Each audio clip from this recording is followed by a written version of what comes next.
口吃的盟友都有哪些？说话说得很快，很着急，容易紧张，脸皮很薄，害怕别人的眼光，对自己要求太过于高了。这些都是他的好朋友，他的盟友。如果你有他们，那就意味着你很难会摆脱掉口吃这个东西。但是口吃也有敌人，当然的，他也有敌人。你们敢相信眼前这个拍了这么多视频，对着镜头说这么多话的人，曾经是一个极度结巴的小女孩吗？从我印象中，上小学的时候，我就注意到自己有口吃这个毛病。等到上初中的时候更加明显，然后最痛苦的时期就是高中。所以等于说，在我人生的前面差不多10年左右的时间，我一直被口吃这个问题困扰着。可能这个也是让我曾经那么不自信、有点自卑的一个原因之一。但如今你看我克服了，所以我想把我整个的经历分享给大家。在口吃严重影响我生活的那几年的时间，我确实经历了很多不为人知的瞬间。比如说和朋友聊天的时候，突然那个字憋了半天憋不出来，或者是憋出来了，像连珠炮一样重复了大概有5、6次、7、8次，就是那个第一个字，马上感觉脸就发红，就觉得自己怎么连句话都说不好，会有那种羞耻感、羞愧感，就想找个地方钻下去。然后尤其是对方就是在你身边的人，他们又假装表现的好像没有任何问题一样，就是你们之间避而不谈这个话题，那种感觉不好受。比如说在学校老师让你上台发言，或者是在公司你必须要开会的时候必须要发一下言之类的，然后那种情况下又是憋半天说不出来，或者是说的时候感觉那个语速非常的快到你自己都憋不出来你在说什么的情况下，就会让你的自信心真的是严重受到打击。最痛心的可能就是如果你遇到了一个你心仪的对象，可能你都没有办法告诉他你喜欢他，你对他有感觉，因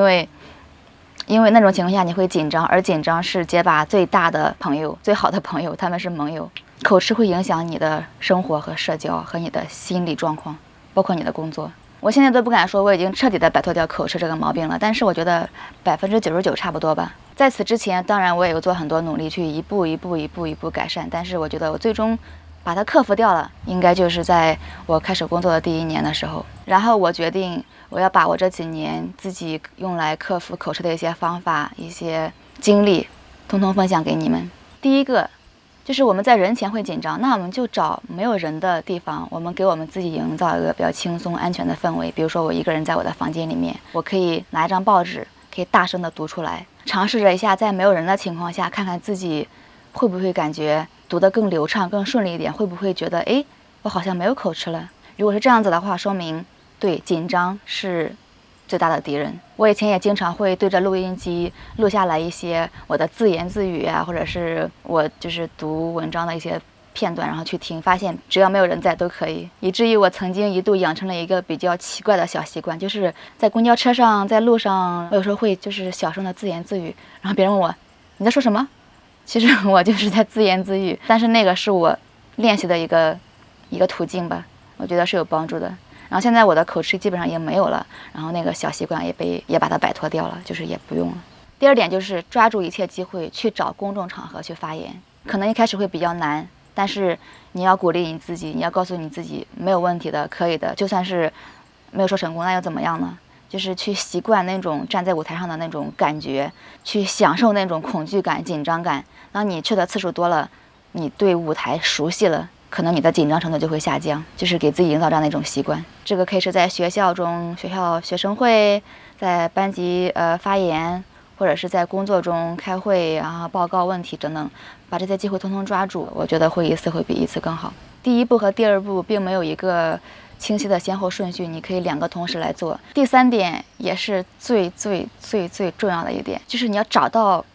一些善良的人，可以是你的亲人、你的朋友、你的亲密关系，就是你跟他们去讨论这个话题，可以去坦诚公布的去聊，而不是逃避去避之不谈，然后为了不尴尬我们就不说了吧。你得去谈，你在谈的过程中他们会给到你支持和鼓舞和鼓励，然后你先从他们身上收获到一些信心、一些安全感，那这个就是基础。然后你再去遇到陌生人的时候，或者是关系没有那么亲近的人的时候，你会发现其实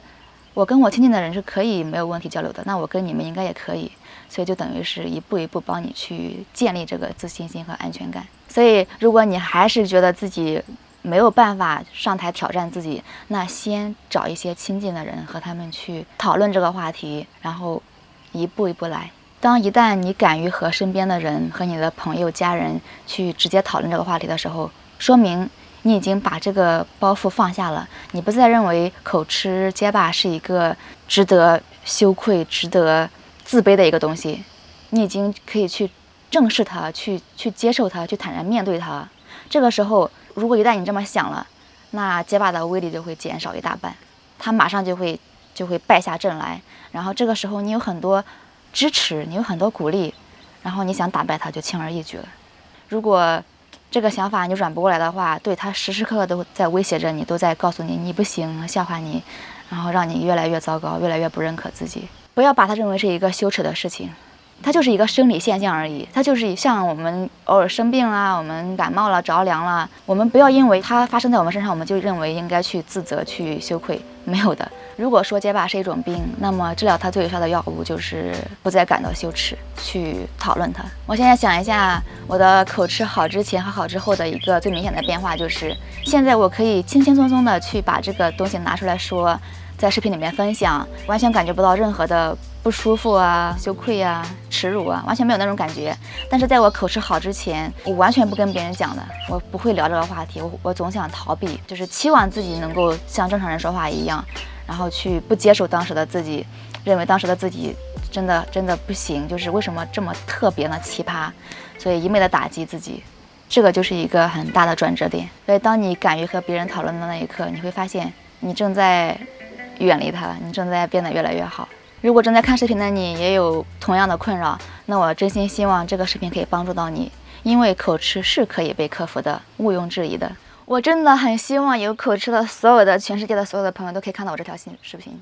因为我口吃的时候，我都没有看到过有这样的视频，有人去讨论他们口吃的经历。对，我希望我可以帮助到一些人。